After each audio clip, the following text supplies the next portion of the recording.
Hola, ¿qué tal amigos? Bienvenidos a un nuevo capítulo de Línea Abierta, un espacio que ha creado la Universidad del Biobío para conversar, para debatir, para conversar los temas contingentes de una forma académica. Hoy tenemos un tema que nos convoca a todos y que es un tema que viene desarrollándose muy fuertemente durante este año por diferentes momentos que se vivieron durante este periodo. Para este tema hemos invitado a dos mujeres que en este momento son fundamentales en la Universidad del Biobío, a Soledad Martínez, psicóloga, máster en estudio de género de la Universidad de Southampton, en Inglaterra, y académica del Departamento de Ciencias Sociales de la universidad, ahora coordinadora del proyecto de la Dirección de Género de la universidad. Hola, Soledad, Hola, ¿cómo Mauricio. estás? ¿Cómo te va? Muy bien, muchas gracias por la invitación. Bueno, y por el otro lado tenemos a Claudia Morales Larena, que Sí. es la profesional de apoyo que está en este momento trabajando con Soledad en crear este inédito espacio que por primera vez se está generando dentro de una casa de estudios. Toda esta introducción para que se dieran cuenta del tema que vamos a abordar, el movimiento feminista. Un tema que es complejo, un tema complejo para hablar para los hombres en este momento. Estoy tratando de ser valiente en este momento, enfrentándome a esta situación, de ser honesto conmigo mismo y con el público y con ustedes. Y por eso vamos a empezar con una pregunta que es inevitable. El movimiento feminista lleva desde tiempos inmemoriales, o sea, tratando de salir adelante, han tenido logros año tras año, pero en el 2018 surgió algo, pasó algo. ¿Cuáles fueron esos elementos que sucedieron durante este periodo que lograron darle tanta visibilidad al movimiento feminista? Bueno, en realidad, como tú bien dices, el movimiento feminista o los movimientos feministas son bien antiguos y en realidad nosotras hablamos de olas del movimiento feminista. Y se dice que en 2018 porque todavía estamos viviendo la cuarta ola del feminismo. Y en esta cuarta ola lo que está ocurriendo es que la mayoría de los grupos de mujeres están levantándose contra el sexismo y la violencia de género. Es la característica de esta cuarta ola y que tiene que ver con, yo diría, algunas cuestiones fundamentales, como si miramos a nivel sociológico y también a nivel internacional, digamos a nivel sociológico, el primer tema tiene que ver con el reclamo de la autonomía de los cuerpos de las mujeres a través de las necesidades de solicitar leyes de aborto libre en distintos lugares del mundo, entre los cuales nuestro país también está actualmente en este debate. Y el segundo tema importante han sido los movimientos Ni Una Menos, que ha sido fundamentalmente latinoamericano, pero que también ha trascendido a otros lugares, y el movimiento Me Too, ¿no? En donde muchas mujeres destapan de alguna manera la violencia vivida a través de muchísimos años en situaciones particulares, como por ejemplo, que fue súper impactante el tema de Hollywood, ¿no? Pero que no es el único lugar en donde esto se produce. Todos estos elementos van más, por supuesto, el debate feminista que no se interrumpe, que permanece, digamos, en la palestra. Todos estos elementos se van a conjugar y van a producir una sensación de malestar en las mujeres, un malestar general, una sensación de estar siendo abusada en distintos espacios. Y esto es recogido, como en muchos momentos de la vida política, no solo de Chile, sino de América Latina, por las estudiantes, ¿no? Y las estudiantes canalizan esta sensación de malestar en derechamente una rabia, una molestia, y en los espacios estudiantiles también se vuelven espacios de reflexión teórica. Ambas cosas generan el caldo de cultivo para que se produzca este movimiento, diría yo, histórico de la cuarta ola del feminismo chileno, por lo menos. Bueno, Claudia, ¿cuáles serían esos estandartes que en este momento están llevando el movimiento feminista en Chile? ¿cómo podríamos diferenciar esos estandartes que los están llevando a seguir adelante? Estandartes como el letrero de lucha en el fondo, yo creo que es el no más violencia contra las mujeres.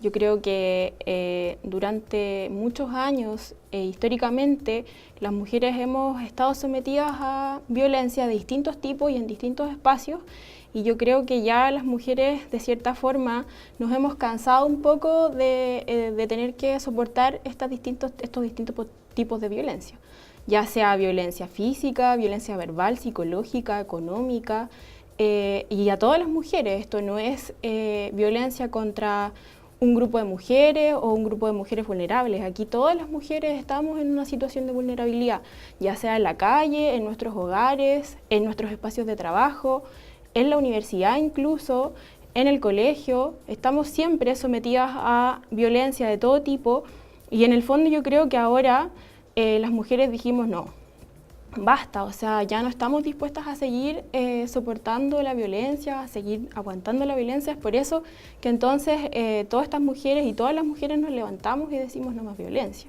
Yo creo que ese es como nuestro letrero de lucha y nuestra pancarta de no más violencia contra la mujer, porque de ahí se deriva el tema del Me Too que decía Soledad, el tema de Ni Una Menos, por todos los femicidios que existen en Chile, que existen en el mundo y que todos los días vamos viendo tanto en la televisión, en Twitter, en Facebook, en todas partes vemos noticias de femicidios. Entonces, que ese es un tipo de violencia, existen muchos otros también. Porque podríamos diferenciar el movimiento por varios aspectos. Uno, está clarísimo que es el de la violencia contra la mujer, que eso yo creo que es nadie puede estar en contra de eso. Pero también está el de la equidad de género en los aspectos laborales y de otro tipo. Pero también está en el aspecto de la libertad sobre el cuerpo. ¿Cuáles son esos carriles que tú visualizas? Bueno, son varios y todos tienen que ver con la violencia, porque cuando tú ves que tú tienes un sueldo distinto a un hombre más bajo, porque tienes solamente porque eres mujer y tienes una misma capacitación y estás en el mismo puesto, tienes las mismas responsabilidades, eso es violencia. Algunas autoras le llaman eso violencia simbólica. Como decía Claudio, también existe la violencia económica. O sea, el feminismo ha tenido la capacidad de volver la injusticia, ¿no?, una serie de conceptualizaciones. Porque no estamos hablando solamente de un problema de inequidad, estamos hablando de violencia del Estado, qué sé yo, contra el género. Entonces, y ahí hay distintos carriles, pero digamos que el gran problema aquí es la violencia contra las mujeres. Uno de los temas y que las instituciones de las cuales tienen que hacerse cargo, tiene que ver con las brechas.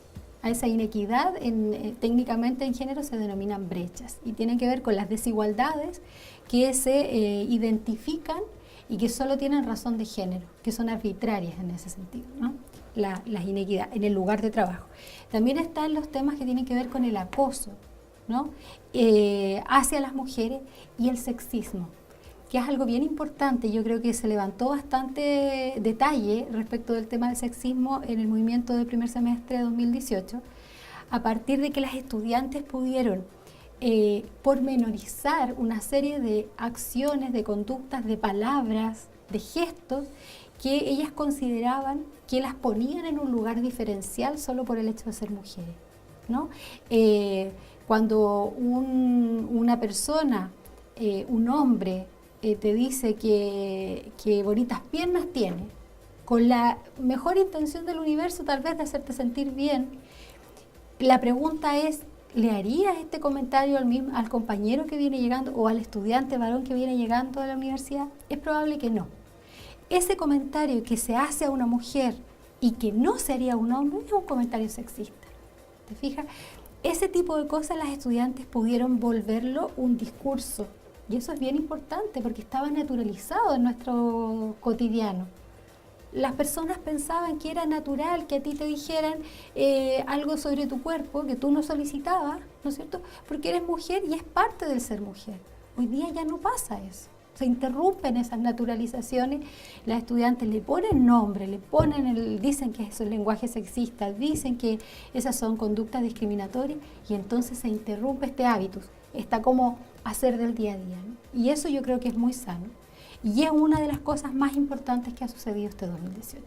Bueno, yo decía al principio que me daba un poco como de miedo, pero resulta que este movimiento que sucedió este año, el movimiento feminista, hizo que los hombres reaccionáramos. O sea, que ahora nosotros pensamos 2 veces antes de abordar a una mujer, de mirarla, de hablar con ella, porque realmente nos hizo, o sea, fue tan fuerte el impacto de este movimiento feminista de este último año que logró que los hombres empezáramos a repensar nuestras conversaciones. ¿Tú has visto que se generó ese cambio o que todavía falta aún más? Yo creo que sí se ha generado un cambio, en primer lugar porque creo que hay personas o hay hombres que derechamente ya no te hacen piropos, ya no usan comentarios sexistas. Y creo que también hay un grupo que le molesta no poder hacerlo y que te dice, no, es que ahora ya a ustedes no se les puede decir nada. Entonces ese grupo no lo hace porque no se puede hacer, pero en el fondo cree que debería hacerlo y cree que podría hacerlo, pero no lo hace solo porque cree que lo podrían sancionar de cierta forma. Y hay un grupo que derechamente no está convencido y tampoco lo pone en práctica y que en el fondo si tú vas caminando te tiran un piropo o te silban o te dicen cualquier cosa.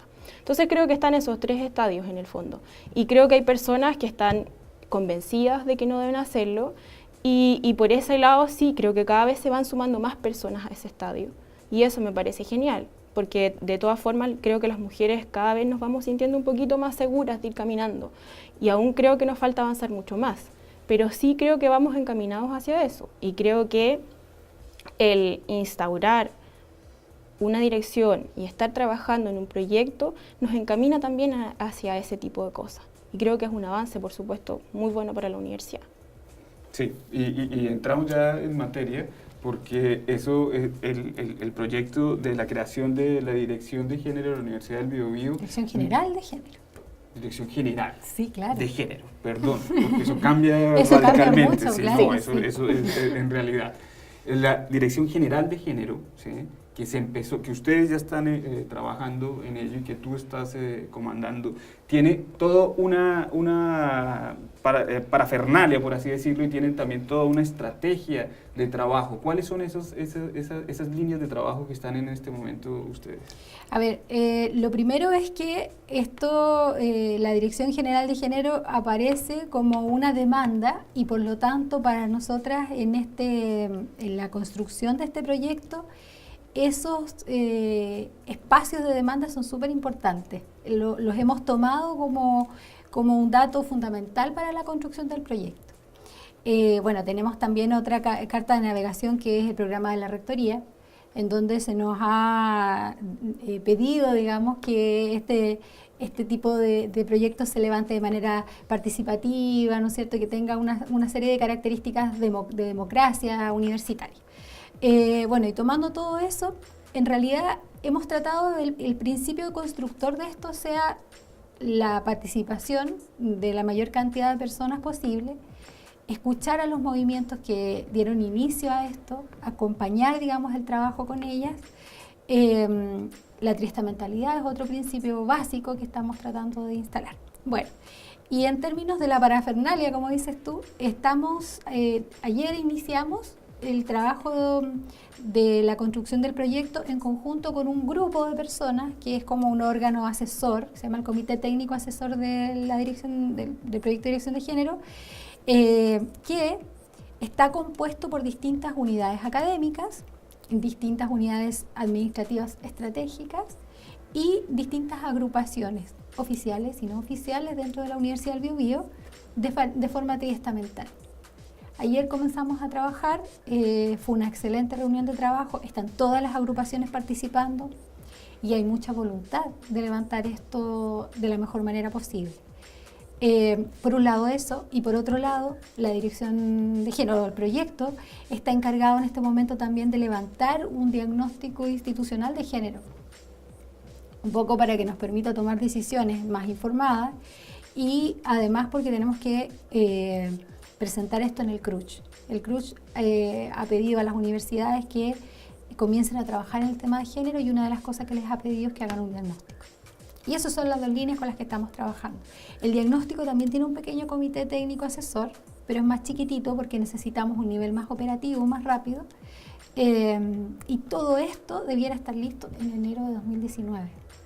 Ya. Claro, para ser presentado en marzo a los organismos colegiados, consejo académico, junta directiva. ¿Podría ser la primera dirección general de género de las universidades estatales? Sí, sin duda. Fíjate que inclusive la Universidad de Chile, que tiene una dirección de género hace varios años, que partió asociada a extensión en la Universidad de Chile y hoy día tiene carácter de dirección, no tiene dirección general. Entonces, efectivamente, sería bastante inédita la experiencia de tener el género a un nivel tan alto que, como ya conversábamos antes, tiene la función de transversalizar la política de género a todo el quehacer de la universidad y a sus 3 estamentos. Entonces, eso nos da de por sí la sensación de que esto va a ser algo importante que va a traer cambios fundamentales en la universidad, positivos, por cierto. Esta dirección, no sé si lo tendrán ya, sí, me imagino que sí, una especie como de estructura, organigrama, porque también he escuchado que también quieres implementar una especie como de fiscalía de género. ¿Cómo sería eso?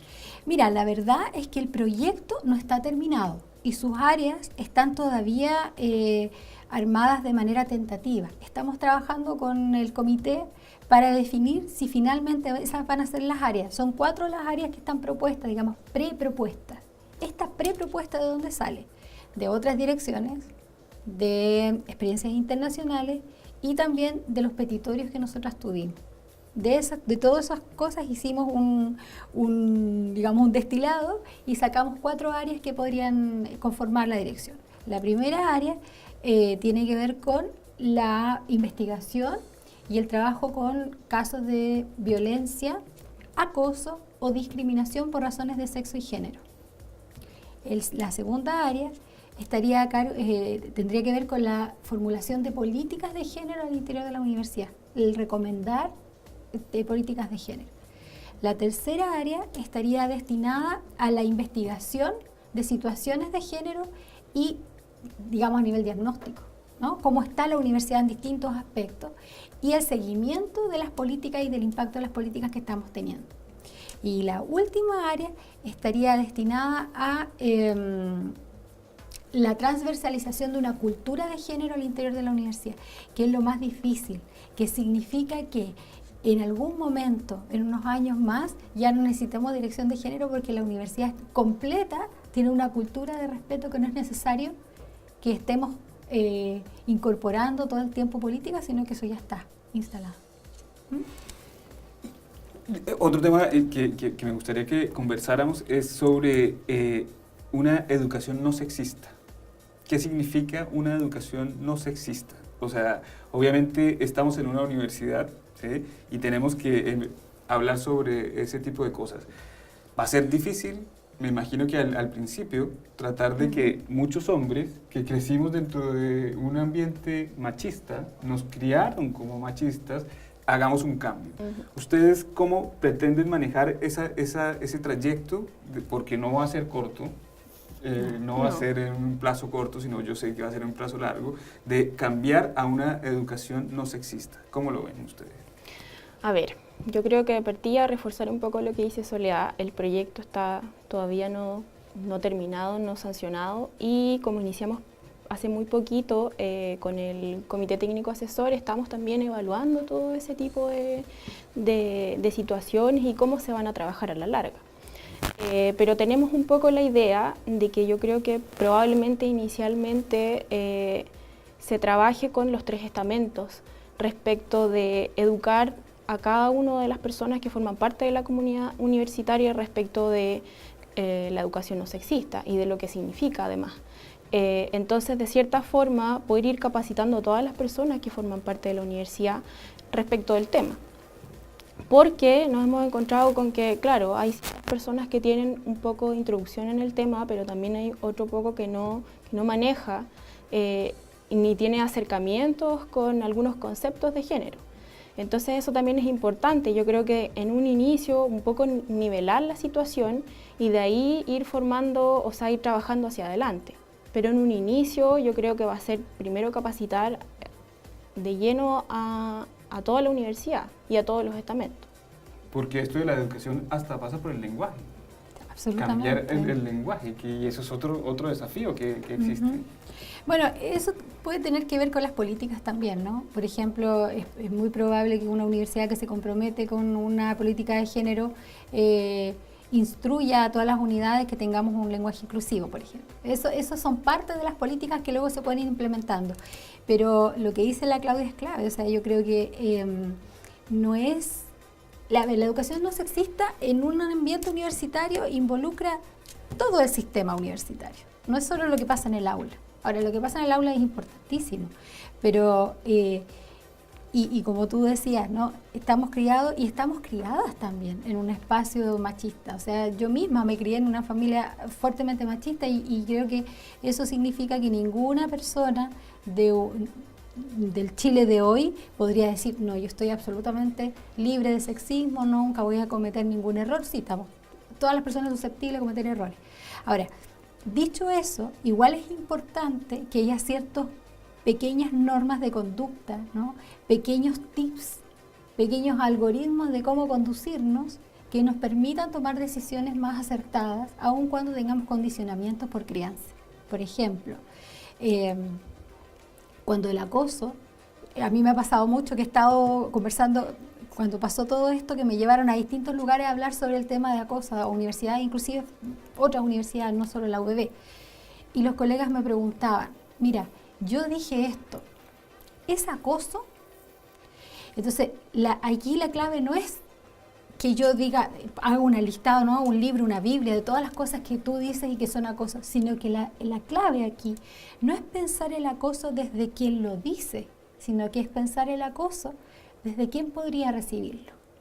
Y la pregunta entonces ya no es si yo dije esto es acoso, sino que ¿cómo recibe una persona algo que yo le estoy diciendo?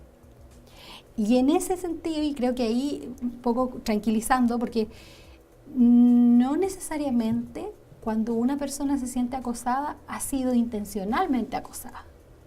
A veces sí, por supuesto. Pero a veces la intención es buena, la intención es cariñosa, qué sé yo, es alegre, es festiva, ¿no? Entonces yo no puedo definir el acoso desde la intención. Tengo que definir el acoso desde la posibilidad de que la otra persona no esté criada de una manera en que comprenda que lo que yo estoy haciendo tiene una buena intención, pero es porque, lo digo porque no sé conducirme de otra manera, porque no he aprendido a relacionarme de otro modo.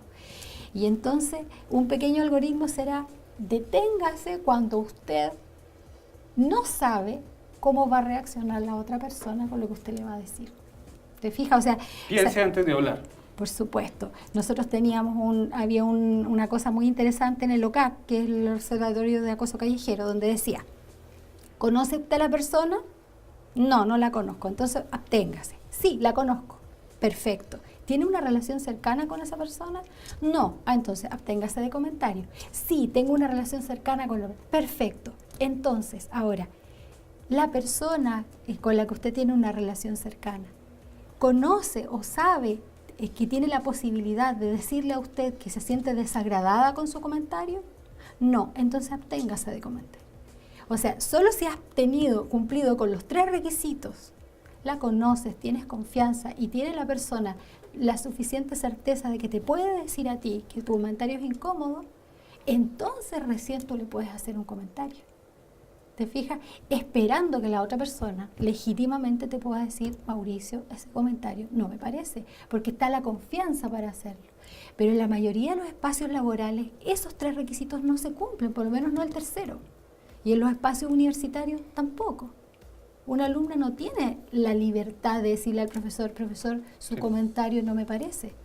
Entonces, ese tipo de cosas, ¿te fijas? Establecer a nivel educativo.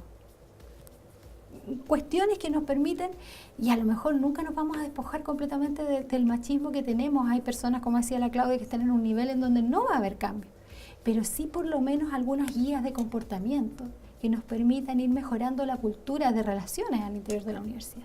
Tú decías algo muy interesante ahora, cuando estábamos antes de empezar la entrevista, y era que este movimiento feminista, que se llama movimiento feminista, pero es un movimiento civilizatorio. Sí, claro que sí. Que esto es una cosa de civilidad, de tener una sociedad civil que sea justa, que se comporte como una sociedad moderna, si podemos decirlo. Y eso me parece interesante, que el movimiento feminista, que abordes ese tema, el movimiento feminista va más allá. Esto es un movimiento para mejorar la sociedad en sí misma, no solo la condición de las mujeres. Por supuesto, o sea, cuando tú tienes una sociedad más respetuosa, que incorpora los derechos de todas las personas, lo que tienes es una sociedad mejor.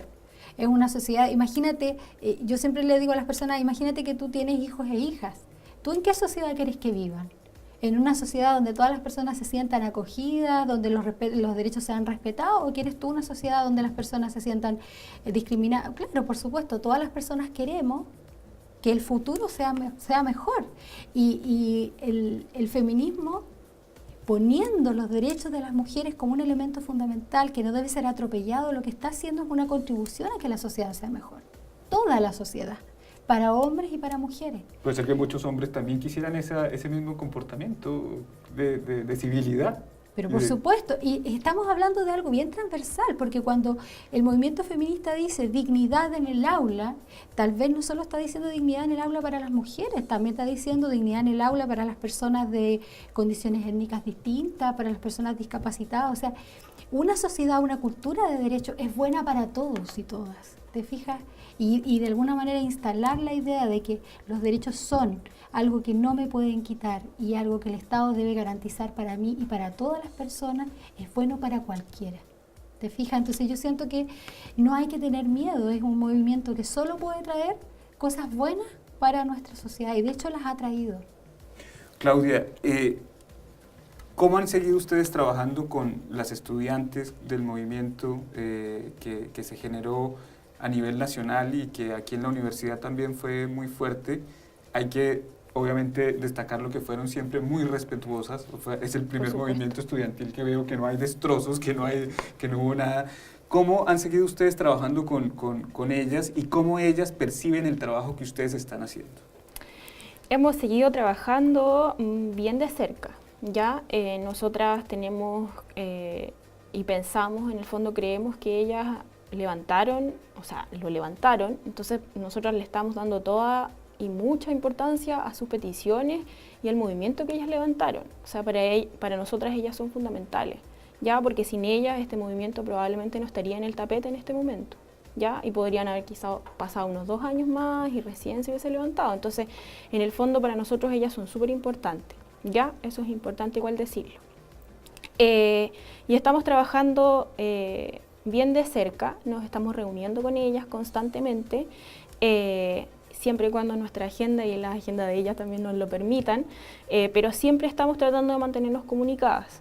Ellas también forman parte del Comité Técnico Asesor a través de su movimiento de mujeres autoconvocadas, tanto en Concepción como en Chillán.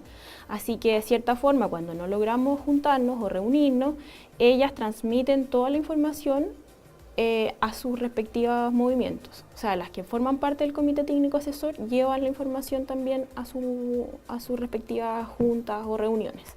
Pero de cierta forma nosotras estamos trabajando lo más cercano posible que se pueda y sin también hostigarlas, que es lo que no queremos hacer. Pero sí bien cercanas y tratando de siempre buscar dar respuestas a sus peticiones. Pero me imagino que se sienten emocionalmente felices, porque de alguna forma se logró algo con lo que ellas hicieron desde ese trabajo, ¿no? O sea, sí, una motivación, deben sentirse una motivación. Sí, yo creo que ellas están bien motivadas, ellas están muy entusiasmadas con esto y esperan que llegue a buen puerto. O sea, en el fondo ellas están trabajando junto con todas nosotras y con todas las personas que están en este momento formando parte del trabajo para levantar el proyecto, ellas están trabajando codo a codo y con todas las energías.